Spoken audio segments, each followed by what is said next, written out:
Halo semuanya, perkenalkan nama saya Alas Ribowo dengan NIM 2241047. Di sini saya akan menjelaskan mengenai Network Layer Protocol terkait definisi, fungsi maupun protokol pendukung dari Network Layer Protocol itu sendiri maupun hal-hal lain yang relevan dengan Network Layer Protocol. Jadi di sini saya akan menjelaskan apa saja sih mengenai Network Layer Protocol dalam mata kuliah jaringan dan komunikasi data. Sebelum kita masuk ke Network Layer Protocol sendiri, kita harus memahami apa itu namanya OSI model. OSI model merupakan Open System Interconnect Model, di mana merupakan kerangka kerja konseptual yang membagi komunikasi jaringan menjadi 7 lapisan, yaitu Physical Layer, Data Link Layer, Network Layer, Transport Layer, Session Layer, Presentation Layer, dan lapisan ke-7 atau yang terakhir disebut sebagai Application Layer. Nah, OSI Layer ini membuat perangkat, misalnya komputer, dapat berkomunikasi satu sama lain sesuai dengan protokolnya. Kita lanjut ke dalam gambar yang kedua.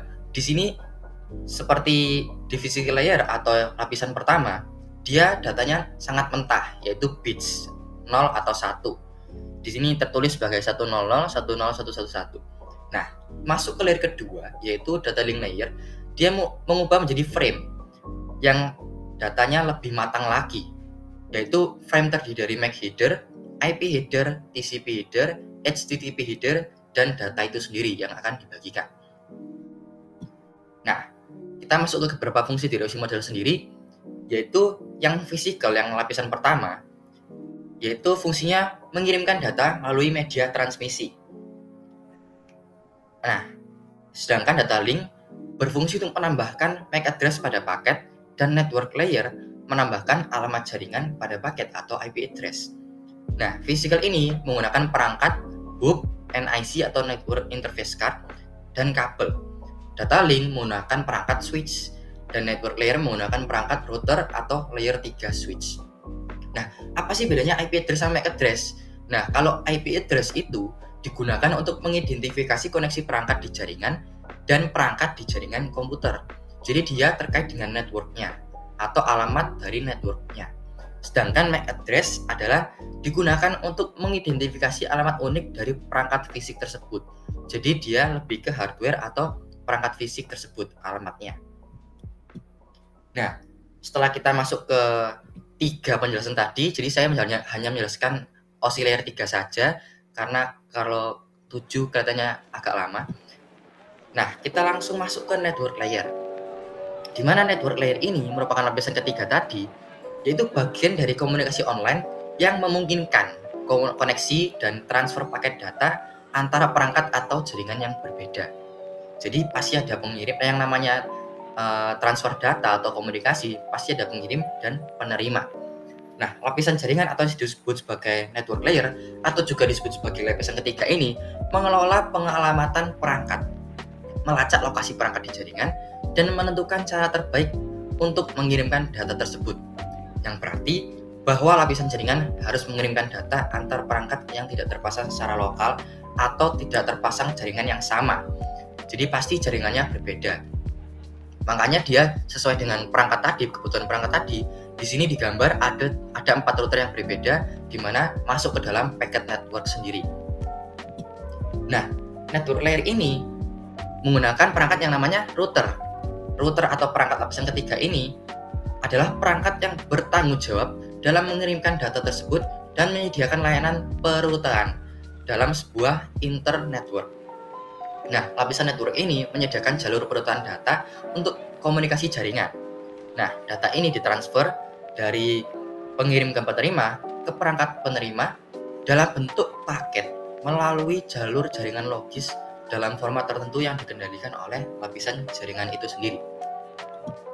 Nah, dalam gambar ini, network layer misal ada 2 PC, yaitu PC penerima di sebelah PC pengirim sebelah kiri dan PC penerima sebelah kanan.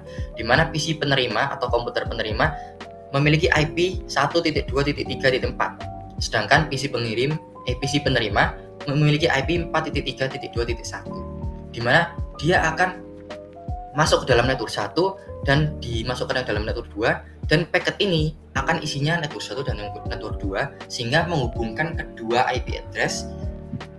Lalu akhirnya kedua komputer ini atau perangkat ini dapat mengirimkan data dan menerima data satu sama lain. Nah, seperti contoh tadi, dia kan menggunakan perangkat router. Nah, jika routernya ada banyak, dia akan memilih jalur yang mana. Nah, dia akan memilih jalur yang paling efektif. Nah, caranya bagaimana dia mentransfer datanya seperti oscillator tadi. Nah, kalau dari host, dia menggunakan 7 oscillator dari application, presentation, session, transport, network, data link, hingga ke physical. Nah, kalau dia naik ke router, dia hanya menggunakan 3 lapisan awal tadi saja, yaitu ke physical, data link, network, lanjut ke network, data link, physical, kembali lagi physical, data link, network, data link, physical, hingga router ke C. Nah, lalu ke host Y, dia kembali physical, data link, network, transport, session, presentation, dan terakhir application, sehingga pentransferan data ini dapat berjalan dengan baik. Nah, setelah kita masuk ke definisi, kita harus tahu apa sih fungsi dari network layer itu sendiri. Yang pertama, yaitu menentukan tujuan data yang akan ditransmisikan sesuai dengan perintah yang sudah diberikan. Nah, sebuah data maupun paket data tadi pasti memiliki tujuan penerimanya. Jadi tujuan dari paket data tersebut yaitu komputer lainnya yang sudah terhubung ke dalam jaringan. Jadi dia harus menentukan tujuan, mana sih dia ke IP address yang mana. Jadi dia pasti tujuannya dan pasti bisa diterima oleh perangkat tersebut. Nah, fungsi yang kedua yaitu mendefinisikan IP address agar bisa menentukan komputer mana yang akan menjadi tujuan dan menerima paket data yang akan ditransmisikan. Nah, IP address tadi merupakan sebuah alamat unik yang mewakili identitas perangkat dan dimiliki oleh setiap komputer yang terhubung ke dalam suatu jaringan komputer. Jadi IP address ini merupakan unik dan hanya satu saja di dunia. Jadi network layer ini akan lebih mudah untuk menentukan tujuan dari paket data yang akan dikirimkan olehnya. Jadi karena hanya satu, dia pasti lebih mudah untuk mengidentifikasi tujuannya. Cuma satu, berarti ini doang tujuannya. Nah, IP address ini akan secara otomatis didefinisikan dan dicari oleh network layer sendiri sebagai alamat tujuan dari paket data tersebut. Jadi dengan adanya network layer ini, IP address itu akan dicari secara otomatis hingga penerima dapat menerima data dengan baik secara otomatis. Fungsi yang ketiga yaitu membuat header pada paket data yang ada sehingga tidak akan terpecah belah. Nah, setiap paket data ini akan memiliki header yang sama. Dengan adanya header ini, dan ketika nantinya paket data akan disatukan kembali menjadi sebuah data yang utuh, maka paket data tersebut bisa disatukan kembali dengan mudah serta bisa terdeteksi jika ada paket data yang hilang ataupun mengalami kerusakan. Jadi dia meminimalisir resiko dalam pentransferan data ini, network layer sendiri. Lalu karena perangkatnya router, fungsi keempat ini juga masuk ke melakukan proses routing atau dengan pemberian rute ini dari sebuah paket data. Nah, network layer ini juga berperan penting untuk meneruskan paket data yang sudah ada menuju penerimanya melalui rute tertentu yang sudah didefinisikan terlebih dahulu melalui apa yang kita kenal dengan namanya tabel routing. Jadi setiap paket data akan dikirimkan ke alamat yang sudah didefinisikan sebelumnya sehingga bisa mencegah terjadinya salah alamat. Kita lanjut ke fungsi yang kelima, di mana fragmentasi dan reasamblasi. Di mana fragmentasi dan reasamblasi ini, jika ukuran paketnya data melebihi batas yang dapat ditangani oleh jaringan fisik atau terlalu besar, network layer ini otomatis memecahnya menjadi fragmen-fragmen yang lebih kecil. Akhirnya, penerima kemudian akan merakitnya kembali menjadi paket data yang utuh. Jadi meskipun jumlah datanya terlalu besar atau ukuran paket datanya terlalu besar, maka network layer ini akan memutuskan cara terbaik untuk mengirimkan data tersebut dan data akan tetap dikirimkan kepada penerima. Lalu yang keenam, yaitu fungsi network layer yang keenam yaitu kontrol kesalahan. Jadi network layer ini menyediakan kontrol kesalahan melalui mekanisme seperti checksum. Jadi data yang akan ditransfer ini akan dicek terlebih dahulu. Nah, hal ini memastikan bahwa paket data yang akan dikirim tidak akan rusak atau terdistorsi selama transmisi data. Yang terakhir, yang ketujuh, fungsi yang terakhir yaitu tunneling.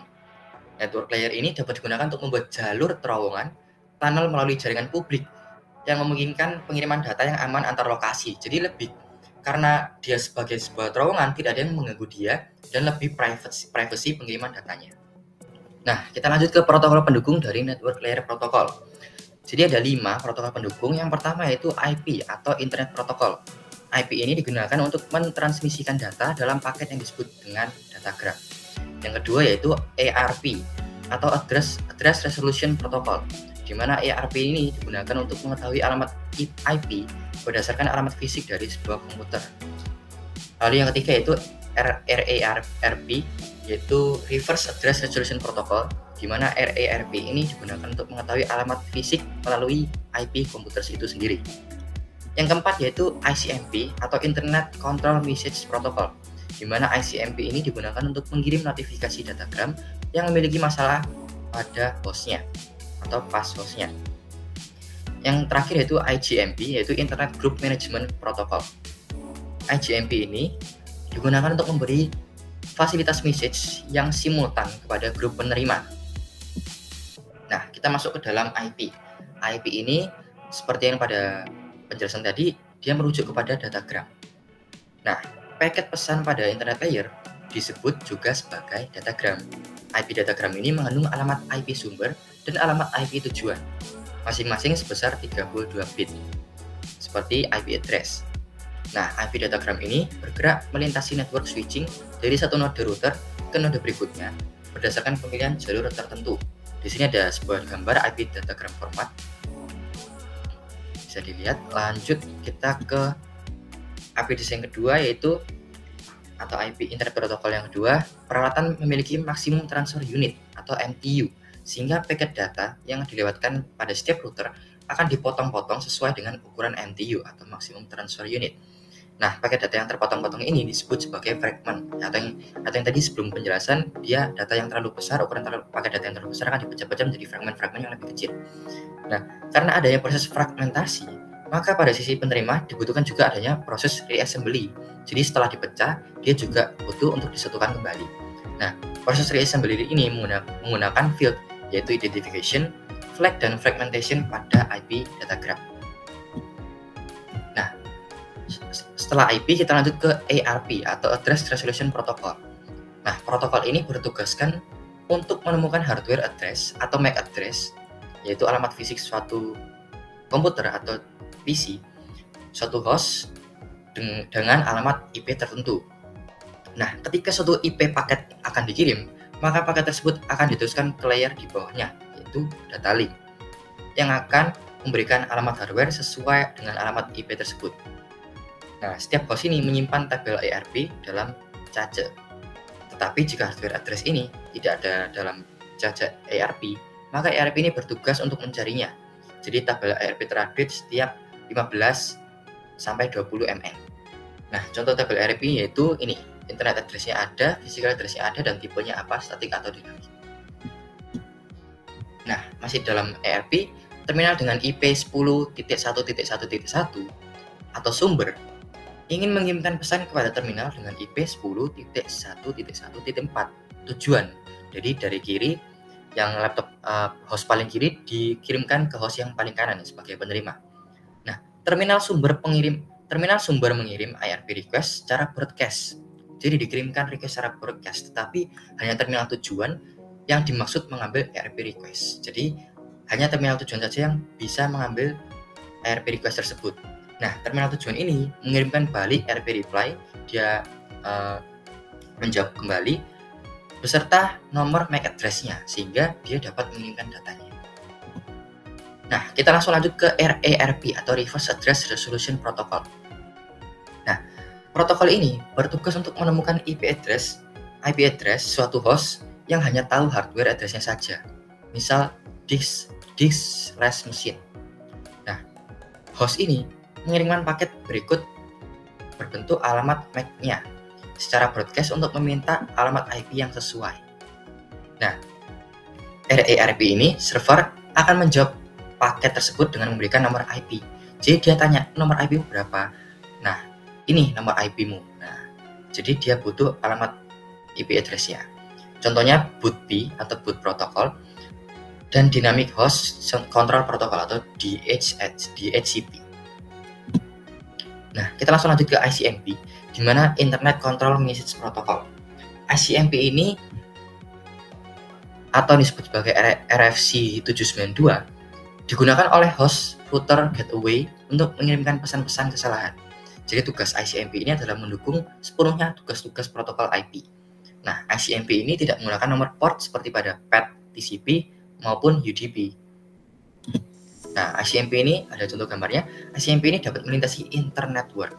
Misalkan host A yang ada di sebelah kiri akan mengirimkan pesan kepada host B yang sebelah kanan melalui protokol IP. Nah, tetapi masalah terdeteksi pada router 3, error yang di router 3. Selanjutnya router 3 akan mengirimkan pesan ICMP balik kepada host A sebagai informasi kesalahan. Jadi bukan ke router 2 atau ke router 1, melainkan langsung ke host A langsung. Jadi host A dapat mengetahui bahwa terjadi kesalahan dalam transfer data tersebut. Nah, terakhir yaitu IGMP, di mana Internet Group Management Protocol. Nah, IGMP ini merupakan salah satu protokol jaringan dalam protokol TCP/IP yang bekerja pada layer network, digunakan untuk menginformasikan router-router IP tentang grup-grup jaringan multicast. Jadi kata kunci di sini adalah multicast.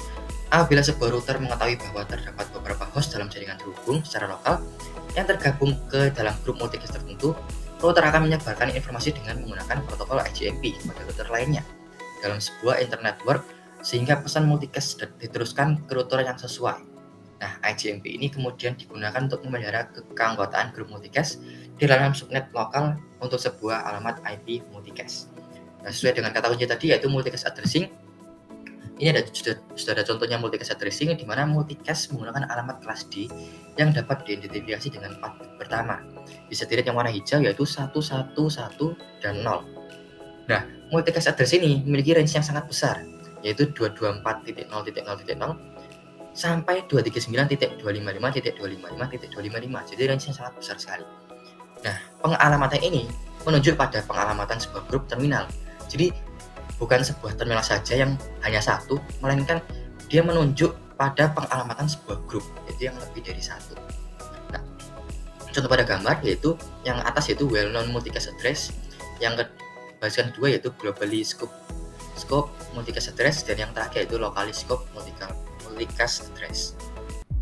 Sekian presentasi dari saya, mohon maaf jika ada kesalahan. Semoga presentasi ini dapat membantu kalian memahami mengenai definisi network layer protocol, fungsi network layer protocol, dan protokol-protokol apa saja yang menjadi pendukung network layer protocol, maupun hal lain yang relevan seperti OSI model dan OSI layer. Semoga hal ini dapat menambah pengetahuan kalian dan menambah pengetahuan saya juga mengenai jaringan dan komunikasi data ini sendiri. Sekian presentasi dari saya, mohon maaf jika ada kesalahan. Sekian, terima kasih.